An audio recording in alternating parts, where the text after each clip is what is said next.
പണ്ട് നമ്മൾ ഇതുപോലെ ടൗൺ കറങ്ങാൻ ഇറങ്ങിയപ്പം നമ്മൾ ഒരു അണ്ണൻ ചെയ്യുന്ന ഒരു താറാവ് മേടിക്കുന്ന ഒരു ഷോർട്സ് നമ്മൾ ഇട്ടായിരുന്നു. ആ താറാവിന് ഇപ്പം എന്ത് സംഭവിച്ചു, ആ താറാവ് ഇപ്പോൾ എവിടെയാണ്, വീട്ടിലുണ്ടോ, അങ്ങനെയൊക്കെ ചോദിച്ച് കുറേ പേര് മെസ്സേജ് അയച്ചായിരുന്നു. അപ്പോൾ അവർക്ക് വേണ്ടിയാണ് ഈ വീഡിയോ. ആ താറാവിൻ്റെ ലൈഫ് സ്പാനാണ് നമ്മൾ ഇന്ന് ഇവിടെ വ്ളോഗ് ചെയ്യാൻ വേണ്ടി പോകുന്നത്. എല്ലാവരും കണ്ടിരിക്കുക കേട്ടോ. നമ്മൾ വീട്ടിൽ കൊണ്ടുവന്നപ്പോൾ തന്നെ ആ താറാവിനെ നമ്മൾ ടൈൽസിൽ കൂടെ ഇറക്കി വിട്ടു. നമ്മൾ ഇറക്കി വിട്ടപ്പോൾ താറാവ് എനിക്ക് സന്തോഷമായി. അപ്പോൾ തന്നെ അത് കമ്പനിയായി. സാധാരണ വലിയ താറാവിനെയൊക്കെ മേടിച്ചുകൊണ്ടെങ്കിൽ അങ്ങനെ കമ്പനിയൊന്നും ആവുമല്ല. നമ്മൾ വീട്ടിൽ കൊണ്ടിട്ടപ്പോൾ തന്നെ എല്ലാവരുമായിട്ട് പരിചയപ്പെട്ട് കമ്പനിയായി. അങ്ങനെ അന്ന് രാത്രി ഞങ്ങൾക്ക് നിർബന്ധം എന്ന് വെച്ചാൽ നമ്മൾ ഈ കാർട്ടൂണിൽ മാത്രം കിട്ടുള്ളൂ ഈ താറാക്കുഞ്ഞുങ്ങൾ നീന്തുന്നത്. ഈ കുഞ്ഞു താറാവ്, വലിയ താറാവ് നീന്തുന്നുണ്ട്, ഈ കുഞ്ഞു താറാവ് നീന്തുന്നത് നമ്മൾ കാർട്ടൂണിൽ മാത്രം കിട്ടുള്ളൂ. അപ്പോൾ ഈ കുഞ്ഞു താറാവിനെ ഒന്ന് നീന്തി കാണിക്കണം എന്നൊരു അനിയൻ്റെ ആഗ്രഹം കാരണം അന്ന് രാത്രി തന്നെ വെള്ളമൊക്കെ സെറ്റ് ചെയ്ത് നമ്മൾ താറാക്കുഞ്ഞുങ്ങളെ ഇട്ട് വെള്ളത്തിൽ കേട്ടോ. ഒരു കുഴപ്പമില്ലായിരുന്നു. നല്ല അടിപൊളിയായിട്ട് നീന്താൻ ഇറങ്ങിയത്. അത് കണ്ടപ്പോഴേ നമുക്കൊരു സന്തോഷമായി. കാരണം കുഞ്ഞു പീക്കി താറാകൾ നീന്തുന്ന കണ്ടിട്ടില്ലല്ലോ. അങ്ങനെ അവർക്കൊരു സപ്പോർട്ട് ആയിക്കോട്ടെ എന്ന് ഓർത്ത് രാത്രിയായി കേട്ടോ. രാത്രി ഒരു 7 മണിയെല്ലാം കഴിഞ്ഞ് നമ്മൾ ചെയ്യുന്നത്. കാരണം അപ്പോഴാണല്ലോ താറാവിനെ കിട്ടിയത്. അപ്പോൾ അവർക്കൊരു സപ്പോർട്ട് ആയിക്കോട്ടെ. നമ്മൾ ഈ മേടിച്ച് ഈ താറാവിനെ എല്ലാവർക്കും അറിയായിരിക്കും. ഈ മറ്റേ കശുവണ്ടി താറാവ് എന്നാണ് അതിൻ്റെ പേര്. ഈ താറാവിന് നമ്മൾ അതിൻ്റെ കൂടെ ഇട്ടു. തുടക്കത്തിൽ കൊത്തെല്ലാം കൊടുത്തെങ്കിലും പിന്നെ ഒരു കമ്പനിയായി കുഴപ്പമില്ല നീന്താൻ തുടങ്ങി. കശുവണ്ടി താറാവിൻ്റെ ലൈഫ് സ്പാൻ കുറേ പേര് ചോദിച്ചായിരുന്നു. അതിൻ്റെ ലൈഫ് സ്പാൻ കാണേണ്ട ഐറ്റം തന്നെയാണ്. അപ്പോൾ അതിൻ്റെ വീഡിയോ എന്തായാലും നമ്മൾ ഉടനെ തന്നെ ഇടാൻ കണ്ടത്. പെട്ടെന്ന് വലുതായ താറാവാണ് ഇത്. പെട്ടെന്ന് വലുതായ താറാവെന്ന് പറഞ്ഞാൽ നമുക്ക് തന്നതും നമ്മൾ ഇത്രയും പെട്ടെന്ന് വലുതാവുന്നത് പ്രതീക്ഷിച്ചില്ല. അത്രയും പെട്ടെന്ന് വലുതായി. പിന്നെ ഒരു വിഷമം ഉണ്ടാക്കിയ കാര്യം എന്താണെന്ന് വെച്ചാൽ നമ്മൾ താറാക്കുഞ്ഞുങ്ങൾ സെറ്റ് ചെയ്തത് ഇതുപോലെ കൂട്ടിൻ്റെ മുകൾ ഭാഗത്ത് നമ്മൾ അനിയൻ തന്നെ ഒരു ഐഡിയ ആയിട്ട് സെറ്റ് ചെയ്ത് ഇങ്ങനെ ഒരു പലകയൊക്കെ വെച്ചായിരുന്നു താറാക്കുഞ്ഞുങ്ങളെ സെറ്റ് ചെയ്തത്. അപ്പോൾ ഈ സൈഡിൽ കൂടെ അത് ചാടി ഒരു കുഞ്ഞിൻ്റെ ചാടി അതിൻ്റെ കാലൊടിഞ്ഞു കേട്ടോ. അത് ഭയങ്കര വിഷമമായിരുന്നു. അങ്ങനെ ആ താറാവ് രക്ഷപ്പെടാത്തതുകൊണ്ട് നമ്മൾ വേറൊരു താറാവിനെ നമ്മൾ കൊണ്ടുവന്നിട്ട് സച്ചിൻ ചേട്ടൻ്റെ അടുത്ത് പോയി മേടിച്ചു. അപ്പോൾ മേടിക്കാൻ വേണ്ടി പോയപ്പോൾ നമ്മുടെ സാറും പറഞ്ഞു എനിക്കും കുറച്ച് താറാവിനാണ്. അങ്ങനെ നമ്മൾ ടോട്ടൽ ഒരു 10-16 താറാവിനെ ഷോപ്പ് ചെയ്യാൻ വേണ്ടി നമ്മൾ ഒരു ദിവസം പോയി. ആ വീഡിയോ നമ്മൾ ബ്ലോഗായിട്ട് ചെയ്തു. ഈരാറ്റുപേട്ട പൂഞ്ഞാറ് ഭാഗത്തുള്ള ആർക്കെങ്കിലും താറാവ്, കോഴി, മീൻ, അതുപോലെ ഞാൻ നമ്മുടെ പട്ടി ഇങ്ങനെയൊക്കെയുള്ള സാധനങ്ങൾ ഷോപ്പ് ചെയ്യാൻ ആഗ്രഹമുണ്ടെങ്കിൽ ഇങ്ങോട്ട് വന്നാൽ മതി. ഇവിടെ കുറേ ഐറ്റം ഉണ്ട് ഇങ്ങനത്തെ. ഇവിടെ ഷോപ്പ് ചെയ്യുന്നതിൻ്റെ ഒരു വീഡിയോ നമ്മൾ ബ്ലോഗായിട്ട് ചെയ്തിട്ടുണ്ട്. നമ്മൾ 10 മേടിച്ചു. 1000 രൂപയാണ് നമ്മൾ 10 എന്നാലും ഈ താറാവ് പെട്ടെന്ന് വലുതാവുന്ന താറാവാണ്. എൻ്റെ വീട്ടിലൊത്തണം ഉണ്ട്, നിങ്ങൾ കണ്ടു കാണും. അതിനെക്കുറിച്ചുള്ള ലൈഫ് സ്പാൻ ഉടനെ വീഡിയോ ഇടാം. മിക്കവാറും മറ്റേ താറാവ് കുഞ്ഞും ഈ താറാവ് വലുതായിട്ടിരിക്കുന്നുള്ള പേടി എനിക്കുണ്ട്. എന്നാലും കുഴപ്പമില്ല, മറ്റേ കൂട്ടുവാണല്ലോ. ഒറ്റയ്ക്ക് ഇരുന്ന താറാവ് ഇങ്ങനെ കത്തുമ്പോൾ ഉണ്ടായ സ്ഥലത്ത് നിന്ന് മാറി നിൽക്കുന്ന വിഷമം എല്ലാ താറാവുണ്ട്. അതിൻ്റെ കരച്ചിലേക്ക് നമുക്ക് മനസ്സിലാവും. എന്നാലും നമുക്കിതിനെ കൊണ്ടുപോയേ പറ്റുള്ളൂ. കാരണം 9 താറാവ് സാറിന് ഒരു താറാവ് എനിക്കുമാണ് വേണ്ടത്.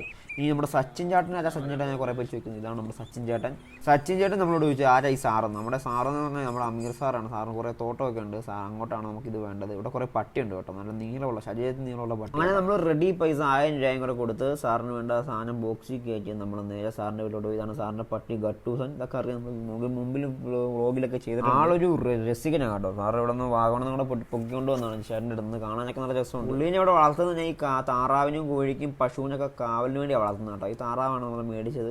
നമ്മളെ കണ്ടപ്പോൾ വലിയ ഇഷ്ടം കാണിക്കുന്നില്ല. ഇതാണ് സാറിൻ്റെ പശുവൊക്കെ ഇവിടെ ഉണ്ട്. ഈ പശുവിനൊക്കെ കാവലായിട്ടാണ് ഗട്ടൂസൻ വളർത്തുന്നത്. പക്ഷേ ഗട്ടൂസൻ ഇപ്പോഴും കുസൃതിക്കാരനാണ്. നമ്മളോട്ട് പെട്ടെന്ന് കമ്പനിയായി. നമ്മളെ കണ്ടപ്പോൾ ഇപ്പോൾ കുറേയൊക്കെ നിർത്തി. ആദ്യം വന്നപ്പോൾ ഭയങ്കര കുറേയൊക്കെ ആയിരുന്നു. നല്ല രസമില്ല മുഖമെല്ലാം കാണാൻ. പിന്നെ കുറേ പേര് ചോദിച്ചു ഈ താറാവിന് വേണ്ടി പ്രത്യേക തീറ്റ ഉണ്ടോ, കോഴിക്ക് വേണ്ടി പ്രത്യേക തീറ്റ. അങ്ങനെയൊന്നുമില്ല. നമ്മൾ എല്ലാം കൊടുക്കും. നമ്മൾ ഗോതമ്പ് കൊടുക്കും, അതുപോലെ തന്നെ നമ്മളെ കോഴി തീറ്റ കൊടുക്കും, അതുപോലെ ഗോതമ്പ് പൊടിച്ച് കൊടുക്കും, നമ്മളെല്ലാം കൊടുക്കും. പിന്നെ ആദ്യം നമ്മുടെ സമയത്ത് കുറച്ച് മഞ്ഞൾപ്പൊടി കലക്കും കേട്ടോ. കുറച്ച് ഇത് നമ്മൾ ക്യാമറയുടെ എഫക്റ്റ് കാരണം മഞ്ഞ കൂടി നിൽക്കുന്നത് കുറച്ചേ കൊടുക്കുള്ളൂ. പിന്നെ വലിയ കോഴികൾക്ക് തലേന്ന് അടുക്കളയിൽ നിന്ന് ബാക്കി വന്ന് കുറച്ച് വേസ്റ്റ് കൊടുക്കും. അത് ഭയങ്കര ഇഷ്ടമാണ് അവർക്ക്. ഇത് മറ്റേ കുഞ്ഞു കോഴികൾക്ക് കൊടുക്കുന്ന തീറ്റയാണ്. മഞ്ഞൾപ്പൊടി കലക്കി കൊടുക്കും. ആദ്യം മഞ്ഞൾപ്പൊടി കലക്കി കൊടുക്കുന്നത് നല്ലത്. കാരണം ഇവർക്ക് കുറച്ച് രോഗങ്ങളൊക്കെ അത്യാവശ്യം വരാതിരിക്കുക അത് സുഖമാവും. ഇത് നമ്മുടെ കോഴിയും താറാവും, കമ്പനിയുള്ള കോഴിയും താറാവും ഇവരെല്ലാവർക്കും അറിയായിരിക്കും. ലോഗുകളാണെന്ന് സ്ഥിരമായിട്ട് കാണുന്ന എല്ലാവർക്കും അറിയായിരിക്കും. ഇത് നമ്മുടെ പൂവൻ കോഴി, നമുക്ക് അവസാനം വന്ന മറ്റേ കോഴി.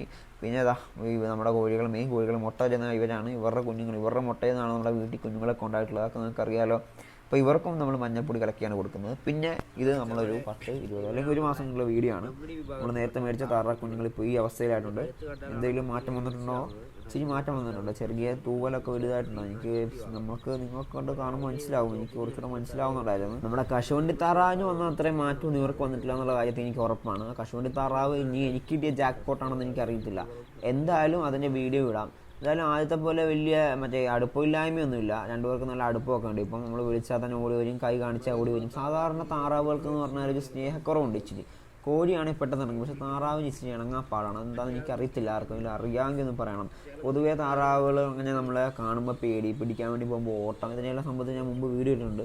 ആ താറാവുകൾക്ക് മെയിനായിട്ട് സ്നേഹക്കുറവുണ്ട്. പക്ഷേ എന്തായാലും ഒരു ദിവസം ആറ്റിൽ ഇതിനെ കൊണ്ടുപോയായിരുന്നു കേട്ടോ. ആറ്റിൽ കൊണ്ടുപോയപ്പം വലിയ വെള്ളമില്ലാത്ത സമയത്താണ് കൊണ്ടുപോയത്. അത്രയും വെള്ളമില്ലാത്ത സമയത്ത് കൊണ്ടുപോയപ്പോഴും ചെറിയ അനക്കമൊക്കെ വരുമ്പോഴും ഒരു വെള്ളത്തിൻ്റെ കൂടെ ഒഴുകി പോകുന്നുണ്ട്.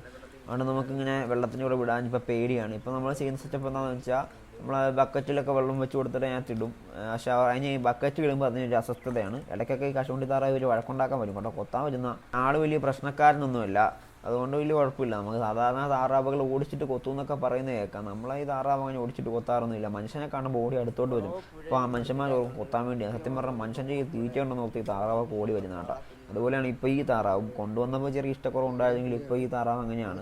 എനിക്ക് തോന്നുന്നു ഈ താറാവിനേക്കാളും കുളി കൂടുതൽ ഇതിനാന്ന് തോന്നുന്നു കേട്ടോ. ഭയങ്കര കുളി, കുറേ നേരമായി കുളിക്കാൻ തുടങ്ങിയിട്ട്. അപ്പോൾ ഈ നമ്മുടെ നേരത്തെ കാണിച്ച കശുവണ്ടി താറാവിനെയും അതിൻ്റെ അടുത്തിരിക്കുന്ന കോഴിയുടെയും ലൈഫ് സ്പാൻ ഒന്നിച്ചുണ്ട് കേട്ടോ. കശുവണ്ടി താറാവിന് മാത്രമല്ല, അവർ രണ്ടുപേരും ഒന്നിച്ച് മേടിച്ചാണ്. അപ്പോൾ 1.5-2 എന്തായാലും ഒന്നിച്ചിടാം. അപ്പോൾ ഉടനെ തന്നെ ഉണ്ടാവും. നമ്മൾ ഉദ്ദേശിച്ച അത്രയും വലിപ്പം വ്യത്യാസമൊന്നും ഇവർക്ക് വന്നില്ല 2 മാസം കൊണ്ട്. പിന്നെ കുറേ പേര് ചോദിച്ചു ഈ താറാവിനെ വളർത്തി എങ്ങനെയുണ്ട്, അടിപൊളിയാണോ എന്നൊക്കെ ചോദിച്ചു. അവർക്കുള്ളതാണ് ഞാൻ പറയുന്നത്. അപ്പോൾ താറാവിനെ ചുമ്മാ എൻ്റർടൈൻമെൻറ്റിന് വളർത്താനാണെങ്കിൽ ഇത് കൂട്ട് താറാവിനെ വളർത്താതിരിക്കുന്നതായിരിക്കും നല്ലത്. കാരണം വീട്ടിൽ അത്യാവശ്യം സ്ഥലമൊക്കെ ഉള്ളവർ വളർത്തുന്നത് കുഴപ്പമില്ല. അല്ലാതെ ഒരു വളർത്തുന്നത് ഈ താറാവിന് അത്യാവശ്യം മണമുണ്ട്. എല്ലാം ആളിച്ച് പൊളിച്ചാടുന്നത്. ഇത് ഞാൻ കൊടുത്താലും വെള്ളമെല്ലാം കൂട്ടി പിന്നെ ഭയങ്കര മണമാണ് ഇതിന് കേട്ടോ. അതുകൊണ്ട് വീടിൻ്റെ അടുത്തൂടെ ചേർന്ന് വളർത്താനൊക്കെ ഉദ്ദേശിക്കുന്നത് വളർത്താതിരിക്കുന്നത് നല്ലത്. അല്ലാതെ സ്ഥലമൊക്കെ ഉണ്ടെങ്കിൽ മാറ്റിക്കൊണ്ടിട്ട് ഏതെങ്കിലും നെറ്റെല്ലാം കെട്ടി വളർത്തി അടിപൊളിയാണ്. അപ്പോൾ എനിക്ക് താറാവിനെ വളർത്തുന്നതിനെ പറ്റി ഇതാണ് പറയാനുള്ളത്. നമ്മളെന്തായാലും ടെസ്റ്റ് അടിക്കണമല്ലോ. നമ്മളിങ്ങനെ ഫീൽഡിൽ നിൽക്കുന്നത് നമ്മൾ ടെസ്റ്റ് അടിക്കണം. അതായത് ഇനി നമ്മൾ ഈ താറാവിനായിട്ട് മുന്നോട്ട് പോകാൻ ഉദ്ദേശിക്കുന്നില്ല. ഇവർ വലുതായി ഇവരെ വളർത്തി വലുതാക്കാന്നുള്ളൂ. കൂടുതൽ താറാവിന് മേടിക്കാൻ ഉദ്ദേശിക്കുന്നില്ല. അപ്പം വീഡിയോ എല്ലാവർക്കും ഇഷ്ടപ്പെടുന്നു വിചാരിക്കുന്നു. Like, subscribe, okay, by.